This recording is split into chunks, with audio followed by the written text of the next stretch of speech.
എന്നെ രാവിലെ ഇന്നും ഉമ്മ ഈ ഒരു രീതിയിലാണ് വിളിക്കുക. എടാ ജന്തു ഒന്ന് എണീറ്റേ, എടാ പോത്തെ ഒന്ന് എണീറ്റേ. കുട്ടീനോട് നമ്മൾ പോയി പറയാം അതുപോലെ ചെയ്യ്, ഇതുപോലെ സംസാരിക്കും, ഇതുപോലെ പെരുമാറണം. ഒരാളെടുത്ത് പോകുമ്പോൾ നമ്മൾ ഇങ്ങനെ റെസ്പെക്ട് ചെയ്യണം. അങ്ങനെയൊക്കെ നമ്മൾ ചെയ്യാതെ ഇപ്പം നമ്മളെ കുട്ടികളെ പഠിപ്പിച്ചിട്ട് വല്ല കാര്യമുണ്ടോ? അവർ ഈ ഭൂമിയിൽ വന്ന് ജനിക്കുന്നത് മുതൽ അവർ കാണുന്നതും കേൾക്കുന്നതും സംസാരിക്കുന്നതും അറിയുന്നതും അവരെന്താണോ ആയിത്തീരുന്നത് അതിനെല്ലാം ഉത്തരവാദികളും നമ്മൾ മാത്രമാണ്. അവർ നമ്മളോട് ചോദിക്കും നിങ്ങൾക്ക് ഓരമാതിരി ആയിക്കൂടെ ബാപ്പ, നിങ്ങൾക്ക് ഓരമാതിരി ആയിക്കൂടെ ഉമ്മാന്ന്. അത് ചോദിക്കാൻ ഒരവസരം നമ്മൾ ഉണ്ടാക്കി കൊടുക്കാതിരിക്കുക.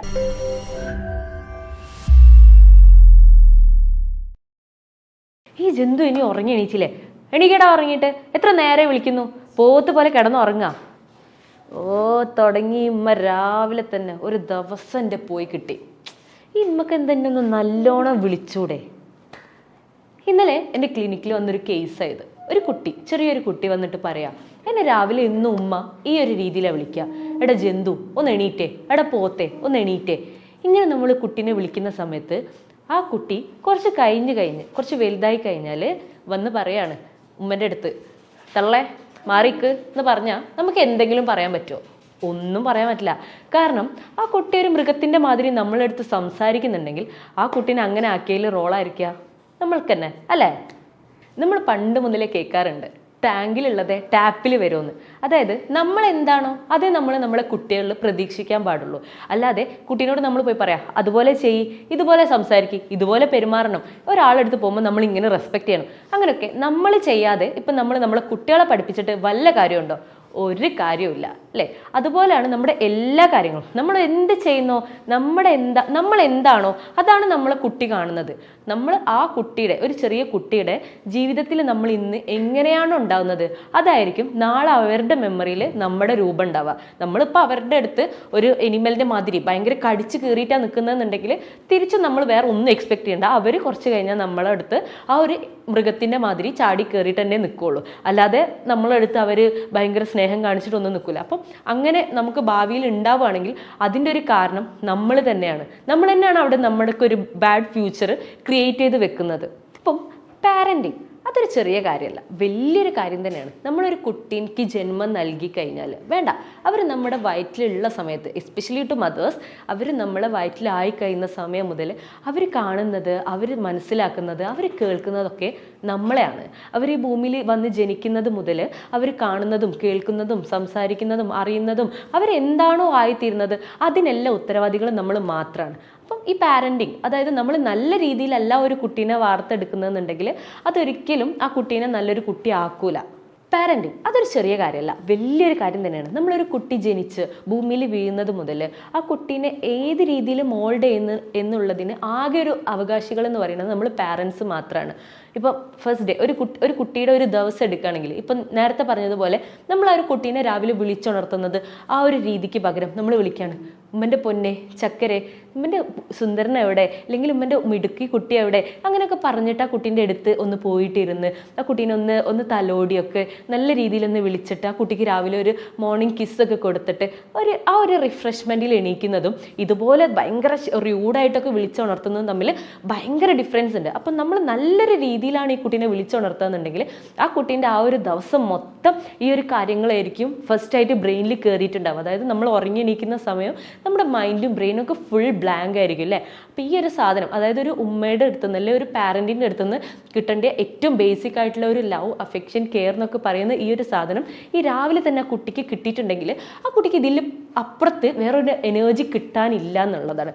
അതുപോലെ തന്നെ നമ്മളിപ്പോൾ രാത്രി കുട്ടി ഉറങ്ങാൻ പോവാണ്, ആ കുട്ടീനെ നമ്മൾ അതിൻ്റെ അടുക്ക് അടിക്കുന്നുണ്ടാവും, ഒരുപാട് ചീത്ത പറയുന്നുണ്ടാവും, ഒരുപാട് ശകാരിക്കുന്നുണ്ടാവും, ഒക്കെ ചെയ്യുന്നുണ്ടെങ്കിലും രാത്രി ആ കുട്ടി കിടക്കുന്നതിൻ്റെ അടുത്ത് ഒരു 5 മിനിറ്റ് മുന്നേ നമ്മൾ അടുത്ത് പോയിരുന്നിട്ട് മോനെ എന്തായിരുന്നു ഇന്ന അവസ്ഥ, നിനക്ക് സുഖമല്ലേ, വേറെ ബുദ്ധിമുട്ടുകളൊന്നും ഇല്ലല്ലോ, അങ്ങനെ കുറച്ച് കാര്യങ്ങളൊക്കെ ആ കുട്ടീൻ്റെ അടുത്ത് സംസാരിച്ച് എന്തെങ്കിലുമൊക്കെ ഒരു തമാശകളൊക്കെ പറഞ്ഞ് അതുപോലെ തന്നെ രാത്രി ഒരു ഉമ്മയൊക്കെ കൊടുത്ത് ഒന്ന് കെട്ടിപ്പിടിച്ച് എൻ്റെ മോന് നല്ല രീതിയിൽ ഉറങ്ങിട്ടോ എന്നൊക്കെ പറഞ്ഞ് ഉറക്കി കഴിഞ്ഞാൽ ആ കുട്ടിക്ക് വേറെ എന്തെങ്കിലും വേണോ? ഒന്നും വേണ്ടിയല്ല. അതാണ് ആ കുട്ടിക്ക് കിട്ടാനുള്ളതിൽ വെച്ച് ഏറ്റവും വലിയ ഗിഫ്റ്റ് എന്ന് പറയുന്നത് നമ്മളെ കുട്ടികൾക്ക് ബേസിക് ആയിട്ട് കിട്ടേണ്ട കുറച്ച് കാര്യങ്ങളുണ്ട് നമ്മളെ അടുത്തുനിന്ന്. അതിൽ ഒന്നാമത്തെ കാര്യം, നമ്മൾ ചെയ്യാൻ പാടില്ലാത്തൊരു കാര്യം എന്ന് പറയുന്നത് നമ്മളെ കുട്ടികളെ മറ്റുള്ള കുട്ടികളായിട്ട് കമ്പയർ ചെയ്യാതിരിക്കുക. ഇത് നമ്മൾക്ക് ഒരുപാട് കേട്ടിട്ടുള്ളൊരു കാര്യമാണ്. പക്ഷേ ഇതിൻ്റെ പിറകിൽ നമുക്കുള്ളൊരു പണി വേറെ വരുന്നുണ്ട്. അത് കേട്ട് കഴിഞ്ഞാൽ ചിലപ്പോൾ എനിക്ക് കമ്പയർ ചെയ്യുമ്പോൾ കുറച്ചൊരു പേടി ഉണ്ടാവും. അതായത് നമ്മൾ കുറച്ച് വലുതായി കഴിഞ്ഞു, കുട്ടികളും വലുതായി, അവർ കുറച്ച് ഒരു നല്ല നമ്മളെടുത്ത് തിരിച്ച് പറയാനൊക്കെ ഉള്ള സമയമാവുന്ന സമയത്ത് അവർ നമ്മളോട് ചോദിക്കും, നിങ്ങൾക്ക് ഓരമാതിരി ആയിക്കൂടെ ബാപ്പ, നിങ്ങൾക്ക് ഓരമാതിരി ആയിക്കൂടെ ഉമ്മാന്ന്. അത് ചോദിക്കാൻ ഒരവസരം നമ്മൾ ഉണ്ടാക്കി കൊടുക്കാതിരിക്കുക. സോ നമ്മൾ ഇപ്പം അവരെ ചെയ്യുന്ന കമ്പാരിസൺ നിർത്തി കഴിഞ്ഞാൽ ഫ്യൂച്ചറിൽ നമുക്ക് ഇങ്ങനെ ഒന്നും കേൾക്കേണ്ടി വരില്ല. So you should stop that now. Okay, രണ്ടാമത്തെ കാര്യം എന്ന് പറയുന്നത് അവർക്ക് വേണ്ട ലവ്, കെയർ, അറ്റൻഷൻ. ചിലപ്പോൾ അവർക്ക് വേണ്ടി വരാം നമ്മളൊന്ന് കേട്ടിരുന്നാൽ മതിയാവും. അവർക്ക് എന്തെങ്കിലും പറയാനുണ്ടോ, പക്ഷെ നമ്മളെ പണിത്തിരക്കിൽ എന്താ പറയുക, നീ ഒന്ന് മാറി നിന്നേ, എനിക്ക് പണിയുണ്ട്, അല്ലെങ്കിൽ ഇപ്പം വേണ്ട, കുറച്ച് കഴിഞ്ഞിട്ട് ഞാൻ വരാം. അത് അവരെ ഭയങ്കരമായിട്ട് ഡൗൺ ആക്കും. അവരുടെ മെൻ്റൽ ഹെൽത്തിനെ അത് ഭയങ്കരമായിട്ട് തന്നെ എഫക്റ്റ് ചെയ്യും. അതൊരു ചെറിയ കാര്യമല്ല, നിങ്ങൾ ഭയങ്കര സീരിയസ് ആയിട്ട് എടുക്കേണ്ട ഒരു കാര്യം തന്നെയാണ്. കാരണം അവർ എന്തെങ്കിലും ഒരു കാര്യം നിങ്ങളടുത്ത് ഷെയർ ചെയ്യാൻ വരികയാണെങ്കിൽ അത് നിങ്ങൾ ഇനി എത്ര തിരക്കിലായിക്കോട്ടെ ഒരു 2 മിനിറ്റ് അവർക്ക് വേണ്ടിയിട്ട് മാറ്റി വെക്കുക. അവരെന്താണ് പറയാൻ വരുന്നത്, ചിലപ്പോൾ എന്തെങ്കിലും ചെറിയ കാര്യമായിരിക്കും, പക്ഷെ അത് നിങ്ങളെടുത്ത് ഷെയർ ചെയ്ത് കഴിഞ്ഞാൽ അവരുടെ മൈൻഡ് ഫുൾ ഫ്രീ ആയിരിക്കും. നിങ്ങൾക്കും അതുകൊണ്ടൊരു ബുദ്ധിമുട്ടും ഉണ്ടാവുന്നില്ല. പക്ഷെ അത് അവർ പറയാതെ വന്നാൽ അവർക്ക് നിങ്ങളടുത്തുള്ളൊരു ട്രസ്റ്റ്, ഒരു വിശ്വാസം അവിടെ നഷ്ടപ്പെടുകയാണ്. കാരണം എൻ്റെ ഉമ്മ പോലും എന്നെ കേൾക്കാനില്ല, അല്ലെങ്കിൽ എൻ്റെ ബാപ്പ പോലും എന്നെ മനസ്സിലാക്കുന്നില്ല, അവർക്ക് ഞാൻ പറയുന്നതൊന്നും ഒന്ന് കേൾക്കാൻ പോലുള്ളൊരു സമയമല്ല, പിന്നെ എങ്ങനെയാണ് ഞാൻ അവരുടെ കൂടെ വിശ്വസിച്ച് ജീവിക്കുക? അങ്ങനെ ഒരു വിശ്വാസം അവിടെ നഷ്ടപ്പെടുന്ന സമയത്ത് ആർക്ക് പോയി? നമുക്ക് പോയി അല്ലേ? അതുപോലെ അവർക്ക് വേണ്ട ലവ്, നമ്മളിപ്പം കൊടുക്കുന്ന സ്നേഹം, അതായത് നമ്മൾ സ്നേഹം കൊടുക്കുന്നില്ല എന്നല്ല, നമ്മൾ നമ്മളെ മക്കളെ സ്നേഹിക്കുന്നുണ്ട്. പക്ഷെ ചില ആൾക്കാർ ആ സ്നേഹം എന്തായിരിക്കും, ഉള്ളിലായിരിക്കും, പുറത്ത് കാണിക്കാൻ അവർക്ക് അറിയുന്നുണ്ടാവില്ല. അപ്പം നമ്മളെ കുട്ടികൾക്ക് എന്താ സംഭവിക്കുക വെച്ചാൽ പുറത്തുനിന്ന് വേറെ ഒരാൾ വന്നിട്ട് അവർക്ക് ആ ഒരു സ്നേഹം എക്സ്പ്രസ് ചെയ്ത് കൊടുക്കുക എന്നുണ്ടെങ്കിൽ അവരതിൽ വീണു പോകും. അവിടെ നമ്മൾ കുട്ടികളെ പറഞ്ഞിട്ട് കാര്യമില്ല. പിന്നെ നമ്മൾ പറയുകയാണ് നമ്മളെ കുട്ടികൾ എത്ര നമ്മൾ നോക്കിയിട്ടും അവരിങ്ങനെ പോയി എന്നൊക്കെ പറയുന്ന സമയത്ത് അതിന് യാതൊരു വാല്യൂ അവിടെ ഇല്ല. കാരണം എന്താണ്, അവർക്ക് എന്തോ വീട്ടിൽ നിന്ന് ലാക്കായിട്ടുണ്ട്, അവർക്ക് എന്തോ അവർ എക്സ്പെക്റ്റ് ചെയ്തത് മാതിരിയുള്ള ഒരു സ്നേഹം അവർക്ക് കിട്ടിയിട്ടില്ല, അല്ലെങ്കിൽ ഒരു അറ്റൻഷൻ നിങ്ങളുടെ വീട്ടിൽ നിന്ന് കിട്ടിയിട്ടുണ്ടാവില്ല. അപ്പം കുറേ മക്കളൊക്കെ ഉള്ള വീടാണെങ്കിൽ നമ്മളെല്ലാവരും ഒരുപോലെ നോക്കുന്നുണ്ടാവും, പക്ഷെ ആ ഒരു കുട്ടിക്ക് എന്തോ സംതിങ് എന്നെ അവർ നോക്കുന്നില്ല. അപ്പം പുറത്തുനിന്ന് ഒരാൾ വന്നിട്ട് നീ അങ്ങനെയാണ്, നീ അടിപൊളിയാണെന്ന് പറയുന്ന സമയത്ത് ഓട്ടോമാറ്റിക്കലി ആ കുട്ടി എന്താവും, അവിടെ ഡൗൺ ആവും. കാരണം അവർക്ക് കിട്ടാത്തൊരു കാര്യം പുറത്തുനിന്ന് ഒരാൾ കൊടുക്കുന്ന സമയത്ത് അവരെന്താവും, അതിന് വീണ് കൊടുക്കുകയാണ്. അപ്പം നമ്മളവിടെ കുട്ടികളെ പറഞ്ഞിട്ട് കാര്യമില്ല, ഇതും നമ്മുടെ ഭാഗത്തുനിന്ന് വരുന്ന ഒരു മിസ്റ്റേക്കാണ്. പിന്നെ തെറ്റുകൾ ചെയ്യാത്തതായിട്ട് ആരുമില്ല. ആരും നമ്മുടെ മക്കളും നമ്മുടെ ടീച്ചേഴ്സും നമ്മുടെ പാരൻസും ആരും എന്തല്ല 100% പെർഫെക്റ്റ് ആയിട്ട് ആരുമില്ല. അപ്പം നമ്മളടുത്തൊക്കെ എന്തായാലും ചെറുതും വലുതുമായിട്ടുള്ള ഒരുപാട് തെറ്റുകൾ സംഭവിക്കും അല്ലേ?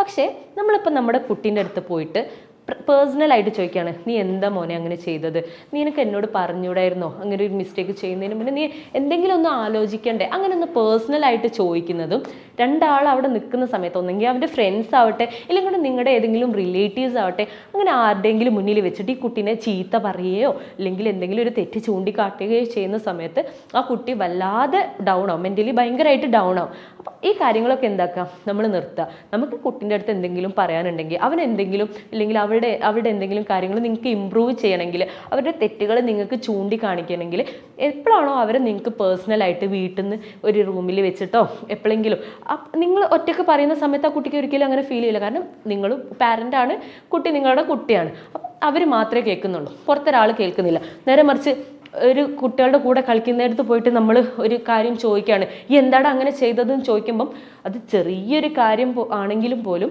ആ കുട്ടിക്ക് അത് ഒരിക്കലും സഹിക്കാൻ പറ്റില്ല. അങ്ങനത്തെ ചെറിയ ചെറിയ കാര്യങ്ങൾ നമുക്കിതൊക്കെ അറിയാം, പക്ഷേ എങ്കിലും നമുക്കിതൊന്നും എന്താക്കാൻ പറ്റുന്നില്ല, പ്രാവർത്തികമാക്കാൻ പറ്റുന്നില്ല എന്നുള്ളതാണ് നമ്മൾ പാരൻസിൻ്റെ ഏറ്റവും വലിയൊരു പ്രശ്നം എന്ന് പറയുന്നത്. അപ്പം ഇങ്ങനത്തെ ചെറിയ ചെറിയ കാര്യങ്ങളൊക്കെ നമ്മളൊന്ന് ശ്രദ്ധിച്ച് നന്നാക്കി കഴിഞ്ഞാൽ നമ്മളെ മക്കളും നമ്മൾ വിചാരിച്ചതുപോലെ നമ്മളെ സ്നേഹിക്കും, നമ്മളെ കെയർ ചെയ്യും, നമ്മളായിരിക്കും അവരുടെ ലോകം എന്ന് പറയുന്നത്. അല്ലാന്നുണ്ടെങ്കിൽ പിന്നെ അവർ കൈ വിട്ട് പോയി കഴിഞ്ഞാൽ പറഞ്ഞിട്ട് കാര്യമില്ല. സോ എല്ലാവരും ഇതൊന്ന് ശ്രദ്ധിക്കുക. അപ്പോൾ വീണ്ടും ഒരു വീഡിയോ ആയിട്ട് കാണുന്നവരെ ബൈ ബൈ.